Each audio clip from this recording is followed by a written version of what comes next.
Okay. So what happens at the beginning of the game, before turn 1, is that the British player actually gets to move one of the two British units, infantry units that are close to the Spion Kop peak, one of them actually gets to move for 2 turns, like a -1 turn and a 0 turn before turn 1. So this unit here went ahead and moved towards Spion Kop, and that's as far as they moved on this -1 and 0 turns.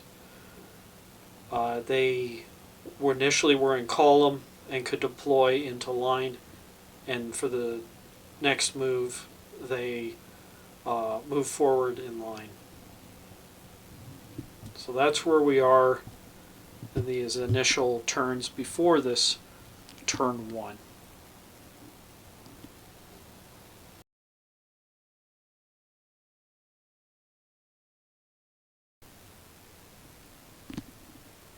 Alright, we've finished turn 1. The British were able to advance onto the top of Spion Kop.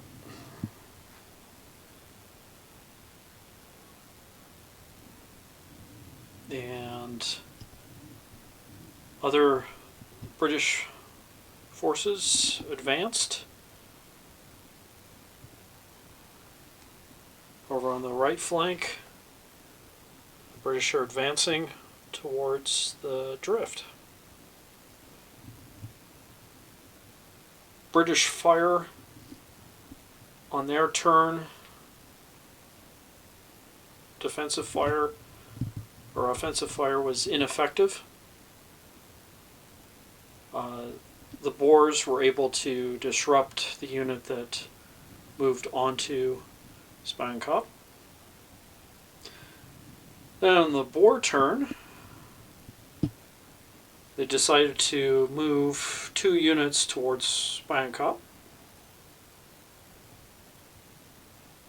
Unfortunately, one of the units in the back here came under fire in the flank from the British naval guns on the hill back here, and resulting in them getting disrupted.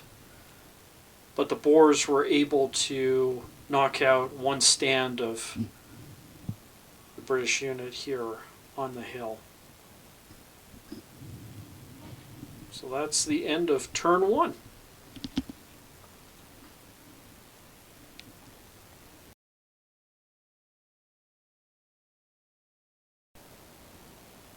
Alright, we're at the end of turn 2.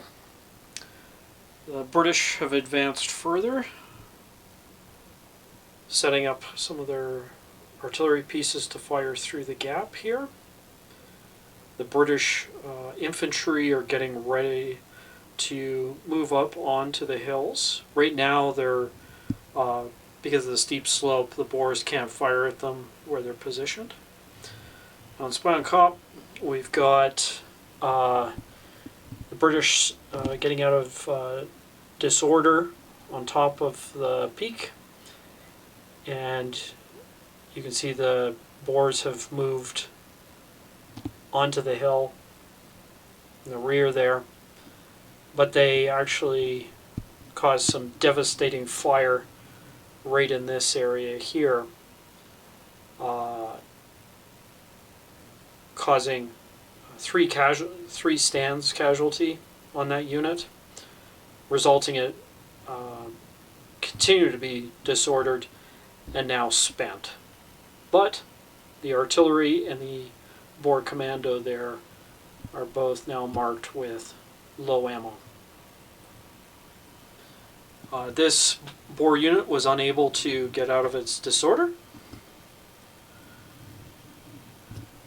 And over on this flank, the Boers continue to hold, but the British are advancing somewhat. The lead rifle unit was unable to deploy into line, so it was caught in column, and the Boers caused it to be disrupted. Okay, there is the end of turn 2.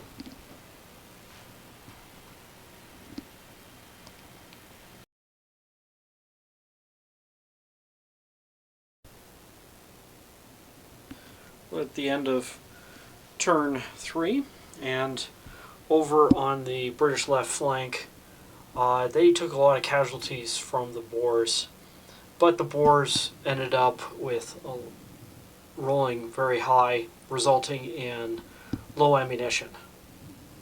So the next turn, when they fire at half strength. And these 2 British units are now down to spent status, and they're both disordered. And over in the center here, the British let loose a devastating fire on the Boer position here, which resulted in them being destroyed, that commando there. But just like the Boers on the left flank there, the British used a lot of ammunition, and they now all have low ammo status. Spion Kop here. British unit here pushed into a Boer position, resulting in them retreating. You can see them further in the back there.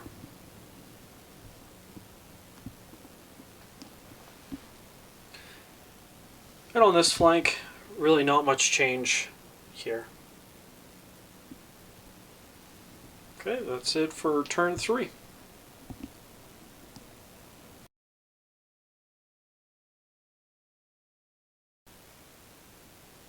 We're at the end of turn 4.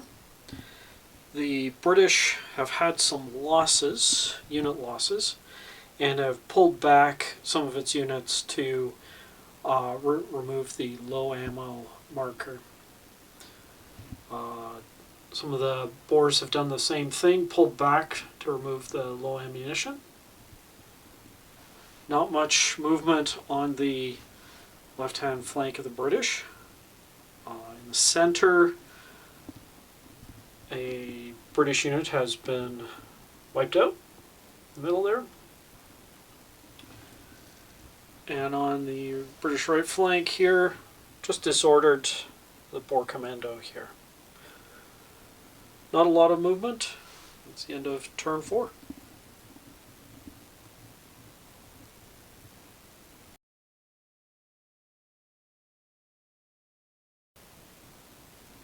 Right, we're at the end of turn 5. And on the British left flank, there's been some activity. Another Boer unit has been destroyed, but a British unit has also been wiped out. And a Boer commando has moved out of its positions to take fire at this British unit here. In the center, just more repositioning units. Not much activity. And then in the British right flank, a British unit has been destroyed, advancing on this position here.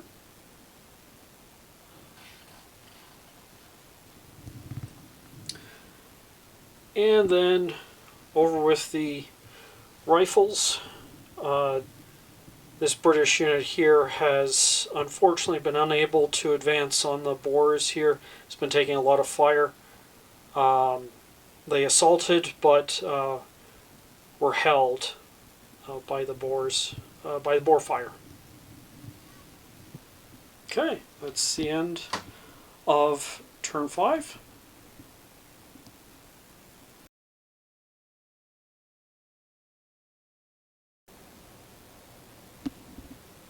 Okay, we're at the end of turn 6. On the British left flank, There's been some more casualties to the British. In the center, more of the British guns have moved up and have pushed off 2 units of Boers.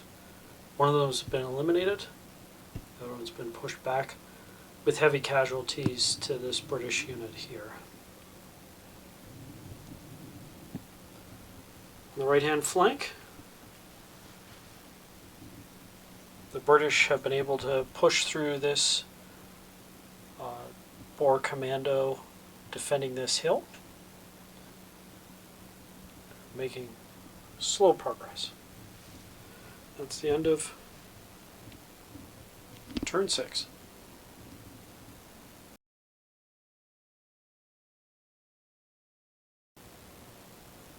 Okay, we're looking at the end of turn 7 on the British left flank. Not much progress, but the British artillery is starting to move on top of the hill here to provide further firepower for the British infantry. In the center, another Boer unit has been eliminated, and we'll see what happens there. On the British right flank, still not much progress here. Both Boers and British are disrupted. Okay, that's it for turn 7.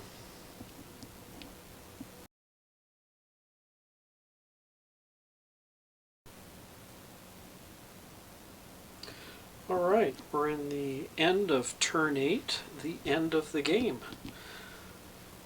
We're looking at the British left flank. They lost another unit on this flank. The the Boers are still holding the objective on this hill. In the center, the British were able to take the second objective on this hill. The Boers still hold one victory objective at the artillery piece here.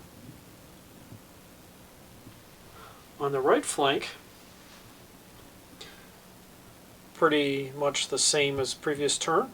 Not much movement. The British took an additional casualty on this turn. So that is the end of the game. Of the 5 objectives, the British were able to take 2, and per the scenario rules, this game is considered a draw. If the British were able to take 1 more objective, then it would have been a British victory. Potentially they could have done it on either flank, even in the center, but at this point the British are left with 2 cavalry units and 2 rifle units. Overall, the Boers took 6 commando casualties out of their original starting of 13. They also lost a general who became a casualty. And the British took 5 infantry unit casualties out of their original 9 units, 7 infantry and 2 cavalry. Didn't lose any artillery. No artillery was lost on either side. And there you go. That's the end of the game, and it was a draw.